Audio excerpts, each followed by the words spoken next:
I call this meeting to order at 6 p.m. It's now time for our land acknowledgement statement. We, the Municipality of Red Lake, acknowledge that our foundation and the spaces in which we live and maintain are on the unceded lands of the Anishinaabe of Red Lake, the traditional lands of Lac Seul and Wabascane First Nations, and Treaty 3 territory. As we are all treaty people, we will continue to cherish our reciprocity of all of our relationships on these sacred lands and waters. Anyone present may not record video or audio tape and/or leave any cell phone on without permission of the mayor. It's now time for the disclosure of pecuniary interest and the general nature thereof, for the agenda for this meeting, and for meeting minutes in which a member was not in attendance. Seeing none, we will carry on. We have a delegation this evening. Alex McQuarrie from BDO Canada. He is going to provide a consolidated financial statement for the year ended December 31st, 2020. The floor is yours, Alex, and welcome and thank you for coming. Thank you, Mayor. Okay, I'll get started here. I'm going to get started on page 3, which is our independent auditor's report. The opinion is a clean opinion at the end of the December 31st, 2020 year. So just calling out as a clean opinion. We didn't find anything that would materially mistake the financial statements, so that's great. I'll flip over to page 6 of the document and look at the consolidated statement of operations. So looking at the revenues, we've got taxation revenue for 2020 of just over 9.1 million, which is right along in line with budget. Fees and user charges 4.5 million at the end of December 2020, which is down a little bit from budget of 5.1. That's largely due to just COVID-related items, the daycare, the airport fees are down, things of that nature. Canada grants, 1.7 million for 2020, down from the prior year and the budget. That's just timing of the larger projects, so nothing to be concerned about there. Ontario grants, 3.3 million, which is about $1 million over budget. Again, that's just the timing of the projects and the way the revenues earned, so that's all good. Other income, 3.7 million in 2020, up from the budgeted amount of 527,000. A few things to call out there. There was the insurance proceeds for the Heritage Center, roughly 2.5 million for that. And the other larger item was the donation from Evolution Mining of 450,000 for the new fire truck. The rest was largely in line with budget. So total revenues for 2020, 22,497,000, which is roughly 400,000 over budget. So that's positive for the municipality there. Expenses, general government expenses, 2,055,000, which is up from the 1.8 million budgeted. Again, there was the evacuation costs there, and things of that nature. Nothing major over and above budget. Protection services, 1.795 million versus 1.8 million, so right in line with budget. Transportation, 4.1 million versus 4.4 budgeted, and largely in line with the prior year. The small decrease in budget, again, was the airport fees were down a little bit. Environmental, right along budget there, 3.9 million versus 3.9 million. Health services, 800,000 in 2020, up from the 500,000 budgeted, but closer to the 788 in 2019. Social and family, 2.4 million for 2020, down a little bit from 2019 and down a little bit from budget. Again, the shutdowns of the daycares and that sort of COVID-related matters was one of the issues there. Recreation and cultural services, 4.2 million. That's where the Heritage Center repair costs are sitting.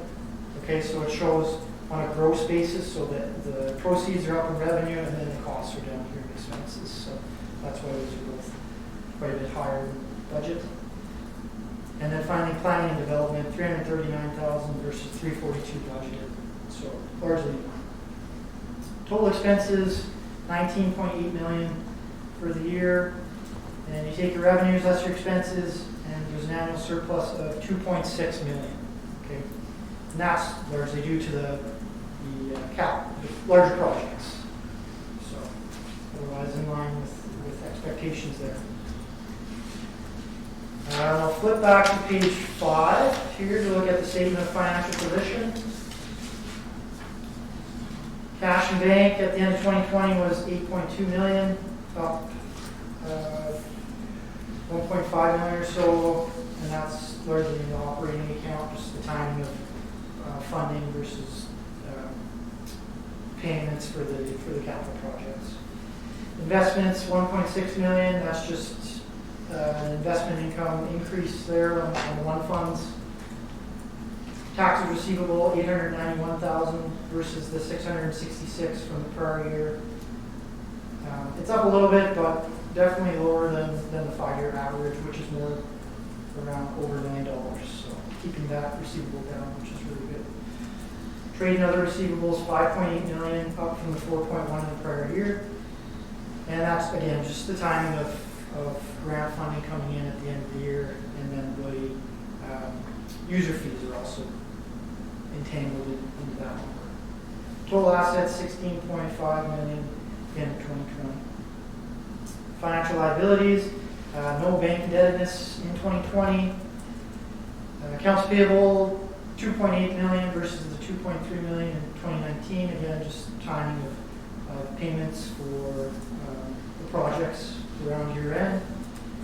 Difference there. Deferred revenue, 3.1 million at the end of 2020.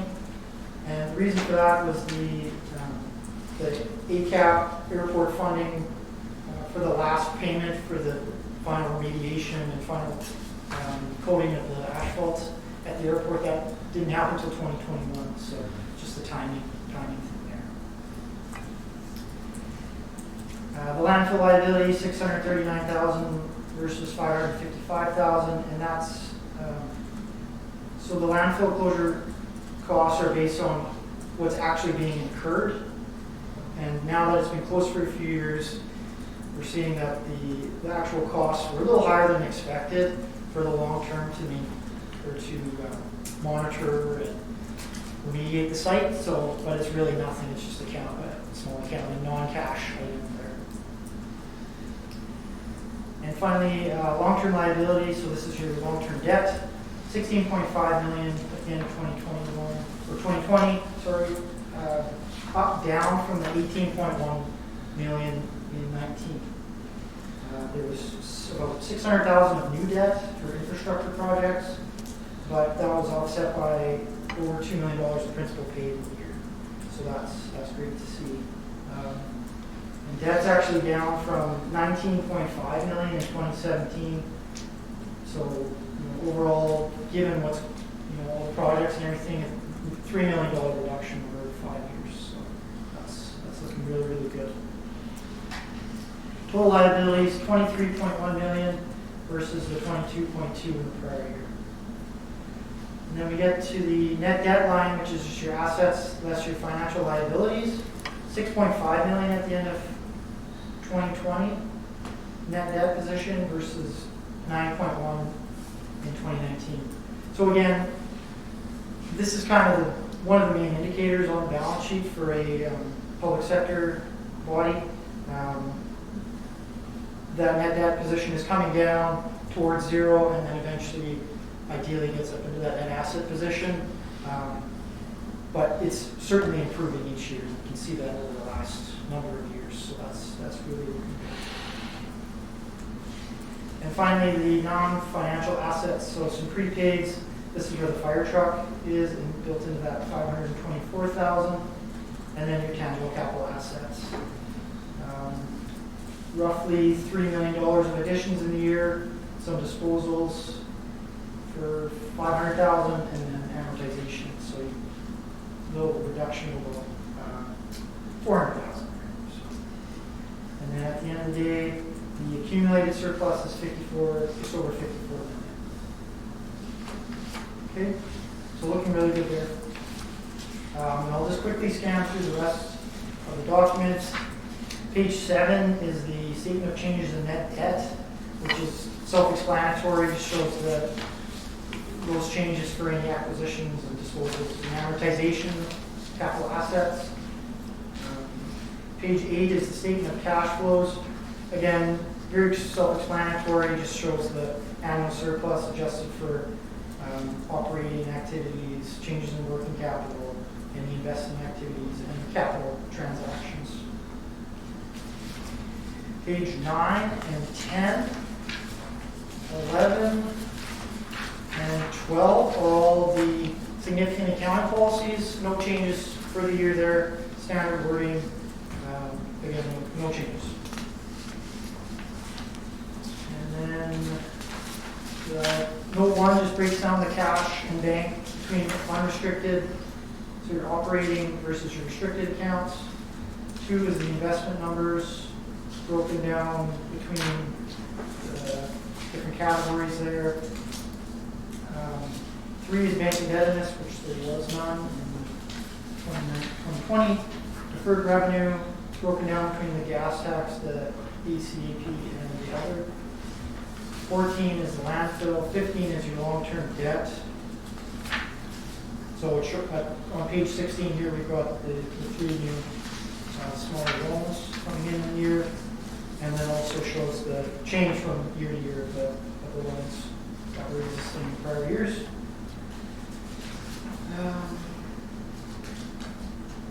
17 and 18 are the tangible capital asset notes for pages 17 and 18. Page 19 is the budget amounts. So your budgeted bylaw for surplus is nil each year. And then we reconcile that to public sector accounting standards. So from a budgeting number of 0, we end up with a $4.1 million surplus to get it to public sector accounting. But that's, again, just accounting related. It's nothing cash related or anything like that.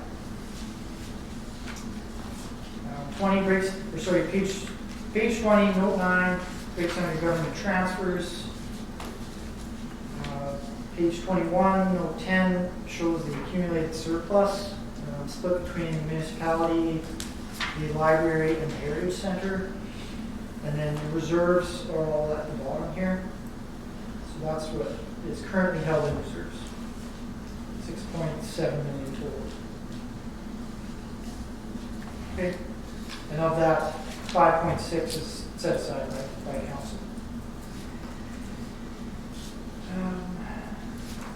And then just the rest of the notes are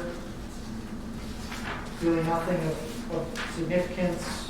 Page 24 at the top in note 18 has the impact of COVID-19. You would have had this in last year's as well. And just general wording again that states there is an impact, but we really can't estimate the full impact at this time. So that note will carry forward for probably another 1 or 2 years. And finally, on page 26 is the schedule of segmented information, and this just breaks down the statement of operations into the functional categories. Okay, so wages and benefits, long-term debt, interest, materials, etc. And I won't go through that in too much detail.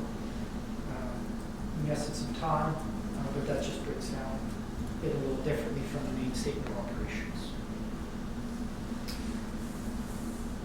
That's all I have for these statements. Are there any questions, concerns, or anything? Council have any questions, comments? Okay.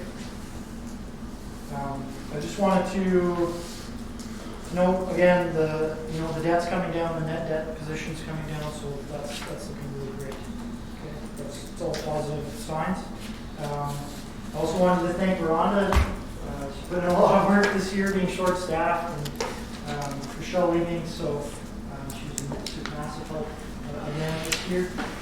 And of course, Mark and the rest of the team as well. So Oh, great, and we've, this council's worked hard since day one from when we were elected, and we wanted to pay down the indebtedness that was incurred, also while making some infrastructure investments as well too. So I think we've done a very good job, and that's, so to say, proof in the pudding with the report here, so thank you very much. Sure.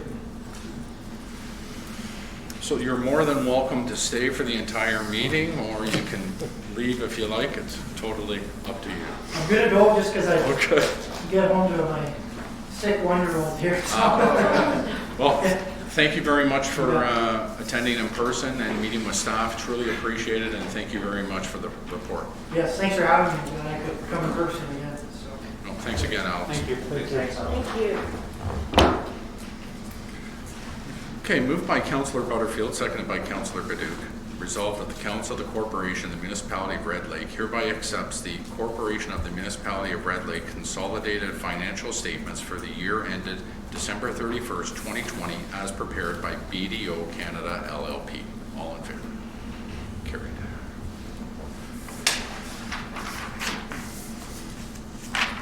Thank you. Moved by Councillor Hager, seconded by Councillor Butterfield. Resolved that the Council of the Corporation of the Municipality of Red Lake hereby consider Section 4 to 8 of the Part 1 consent agenda as read and adopt the items. Does any councillor wish to discuss any items 4 through 8? And I'll start with Councillor Baduch. No, I'm good. Okay, Councillor Butterfield. I'm good. Councillor Christoph. I'd like to pull 8.5 and 8.6. Okay. And Councillor Hager. I'd like to pull 8.2. Okay.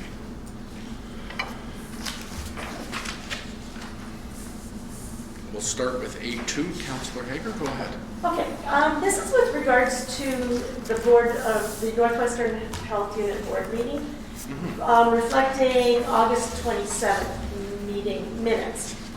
So there were a couple of things that caught my attention. One being that they have applied for funding, which they didn't get for a health inspector. And I'm really concerned about that, and I'm just trying to think, is there a way that we can somehow help with that situation? Because if they don't have what they need with regards to having a health inspector, and we keep getting more and more mandates with regards to what we have to be policing, I guess I don't know what other word to use. We've had to have staff now sit at the arena. Is there something we can do, whether it's through KDMA or whatever, to help say to the province, like, if you're going to put these things in place, we also have to have funding in order to be able to have someone looking after it. That's one. That's one, yeah. Okay, the other one is that with regards to the modeling, there, Dr. Young actually makes mention in here that the big urban centers, their modeling is not always 100%, and it's not. You can just watch the news. And so they were looking at engaging a third-party modeling expert to facilitate a modeling process for this catchment area to prepare for a more localized response. And I guess I would like to know if that's something that they were able to get, or have they started it? Because I would really like to see just going back to our June motion with regards to how the province is not taking a regional approach to reopening. And I'm just concerned, and I think that we really need to push that case. So I'm just wondering if we can find out, like, have they started that or not? Sure, we can ask staff to look at that. In regards to the funding aspect and what's happening across the region, I know we've had discussions at KDMA in regards to the municipalities who pay the levies for the health unit. That's what we're paying the health unit for. That's what our levies are supposed to be going towards, to look after all of our municipalities. But we're not seeing a lot of results at this time. So my belief is there was some early discussion at the NOMA board to take it forward, but everything kind of got slowed down with COVID, because if you recall, there was discussions, I want to say 18 months ago, maybe a little longer, where they wanted to really increase those levies to the health units. So there was going to be a substantial cost for each individual municipality with the levies, but that got put on hold. So where that is right now, I'm not 100% sure, but I will definitely look at it. And I know the KDMA and NOMA voice is strongly opposing those huge levy increases. But we have to remember, we pay those levies to receive services, and we're not receiving those services, so we need to advocate, 100%. Thank you. Thanks for bringing that forward. Okay. Councillor Christoph, 8.5 and 8.6, I'm assuming you want to speak to them together? Yes. Yeah, okay. Yeah, we can do that. So the first one for 8.5 was just, was to consider, recommends that the council that they consider adopting a climate action plan for the municipality of Red Lake. So just have a look at that to include into or check with our sustainability plan and the strategic plan, and then we'll also come up with an action plan. So part of that what goes with 8.6, which we weren't too sure if our wording was correct. We're not asking the council to hire somebody, but to investigate to see if is there an environmental person specifically set aside in a community where that's what they look at. Do other communities have that position, or do they have something like that, or what that entails? And then the other aspect is does Red Lake need something like that, or is this something that we can include in somebody else's Like task? adopt it from another. Yeah, or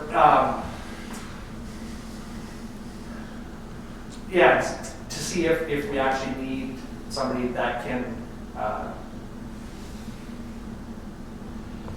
to implement the climate action plan that we would like to have with them, I guess.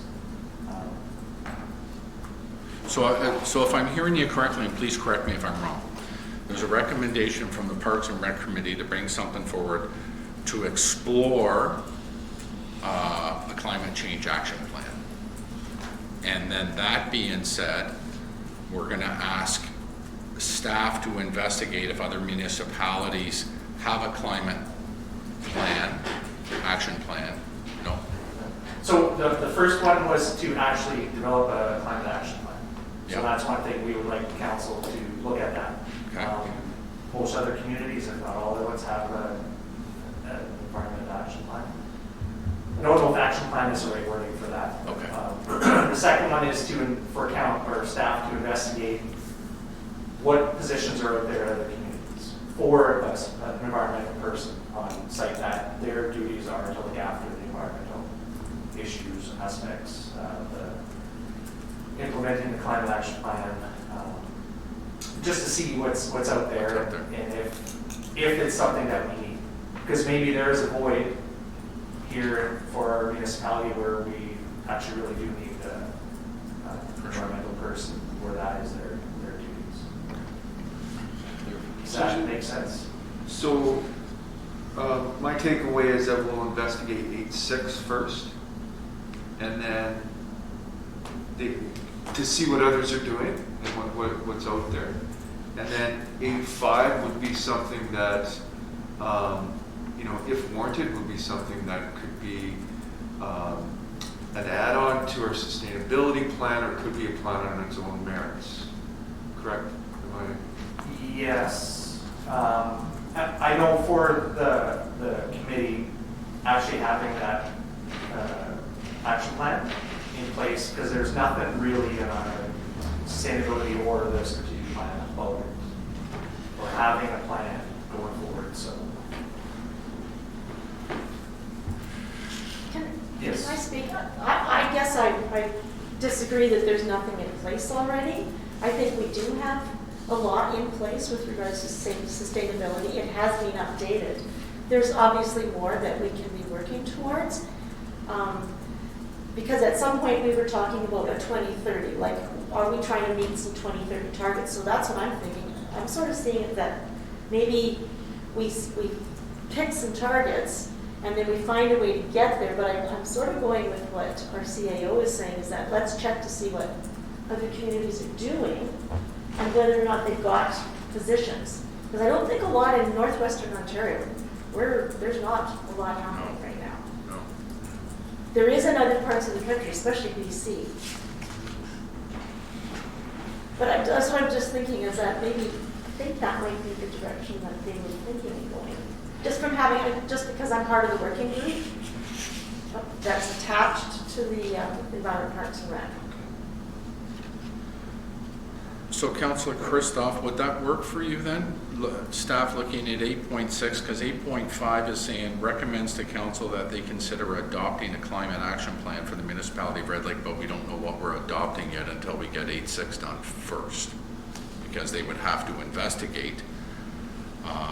It says here for position or resource for the purpose of focusing on and implementing a climate action plan and the sustainability. Right, so the idea was to have that climate action plan completed, and then if there is a need for a person to have that person implement that action plan. Not for that, to look for a position to create this, it's whether it's a consultant or whatever that works on this action plan. So staff would have to investigate first, they'll see what's out there, because we have nothing to adopt right now, from what you're saying. I mean, we've got some work, but there's no plan derived, a specific plan. So, Mr. CAO. I'm sorry, I didn't know if Council Butterfield, he had his. Well, I was just, provincially, they're looking into a environmental action plan. So would we not try and adopt something Of course, from what they're suggesting? for sure. Because, I mean, they're putting together a package. There's no use of us reinventing the wheel if they're gonna adopt it and then just pass it along to municipalities. And we can ask staff to look at that. Councillor Hager. No, I agree. Like, I agree that there will be some provincial targets that will need to be met. I think what we need to do as a community is look at how do we get, what does Red Lake do in order to meet those targets? So I agree that there will probably be a framework, but then what do we do? More here? specifically. Specifically, do For we Red go Lake, with yeah. more, green initiatives, et cetera? Yeah. Yeah, okay. So we'll see what other communities are doing. And again, because Community X is doing this, doesn't mean Red Lake has to do it. We'll tweak to our own. Is this something through, let's say we did have an action plan, is the committee itself looking for initiatives to take, take control over or to do complete? Yeah, like it's one thing to have the plan, and there's these measures and these goals, how we have to navigate how we're going to actually do them, and how involved would the committee be, staffing, do we need more staffing, good question. That's all stuff we can learn as we, I guess, go through this. But So I'm not fully sure what the extent of what they wanted as their involvement in that. But yeah, we investigate, find out what's out there, find out if any other communities have adopted a plan or anything like that, and go from there. And then if I bring that back to the committee and have a discussion there. Okay. Councillor Hager. So with regards to this then, 5.5, like we're saying, can we pull that, or pull those two? I don't think we should be voting on something that we don't know what the wording is yet. Do you know what I mean? No, true. Or It's, are we just saying, yes, we're moving forward with an investigation? well, there's a recommendation from the committee. It doesn't mean that there has to be action. We're just accepting the recommendation of it. But if council desires, with Councillor Christoph's permission, we can adopt 8.6 and withdraw, I'm sorry, the number, was it 8? Accept 8.6 and withdraw 8.5, or we can keep them both in, but 8.5, the terminology in the motion is recommends, so. Okay. Yeah. So whatever council feels like they'd like to do, we can keep them both or remove 8.5. I'd like to see keep them both in there. Keep them both in, Okay, so, we're clear, Mr. CAO? We are, yes. Yeah, okay, great, thank you. I can just call the question of the Okay. motion. So, call the question, all in favor? Great, thank you.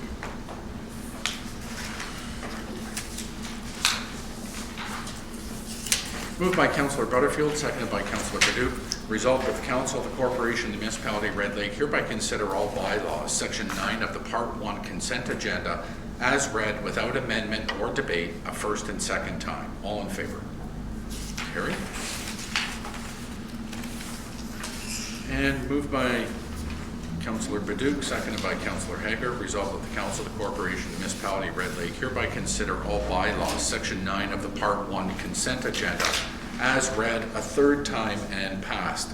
Does any councillor have any questions on Section 9, starting with Councillor Baduke? No. Councillor Butterfield? No questions. Councillor Christoph? None. Councillor Hager? No, Seeing none, all in favor? Carried.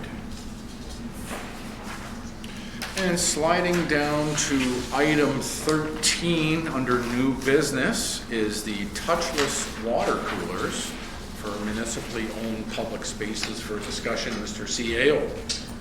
So we were asked to investigate some pricing on the water fountains, and our recreation facility supervisor did such, and of course consulted with the high school who's done it. So we've come that each unit would be $1,900, and the Koshner Arena was identified, the recreation center identified, and this is just coming from staff. So, and then somewhere, it could be 2 locations within Centennial Park as well, of course, seasonal.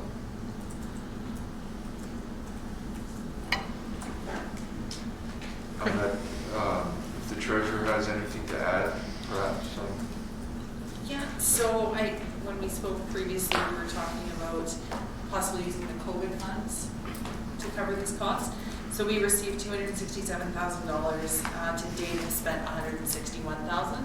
So there's still a balance remaining of just over $106,000. Okay. So, staff was recommending which places again? Sorry? There was the rec center, the arena. And perhaps Centennial Park. Anything with the Heritage Center?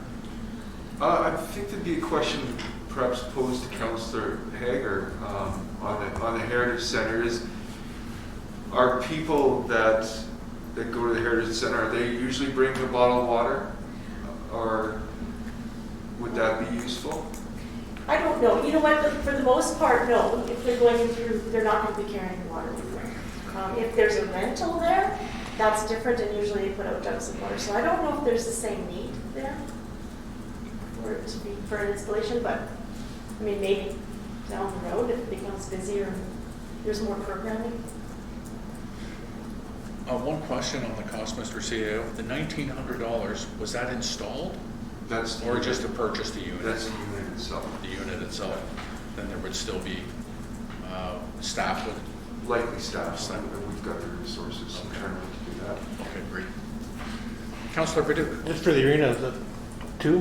One in the lobby, one by the change rooms? We were thinking just the one, but I mean, that's open to the will of council. If we feel that 2 are warranted, one for the users, the participant, and one in the main lobby could be. I would think just with Could be teams more filling fun. up water bottles and Yeah. for them to go out to the lobby to fill them up could create more traffic. And at least they could fill up close to their dressing rooms if there was one there. If it's possible without having to repipe it. We have to look at that too. Well, you'd also want to look at if you put one in the lobby, you'd be cutting into the person that's in the canteen, because that's what they do, they sell water and bottle.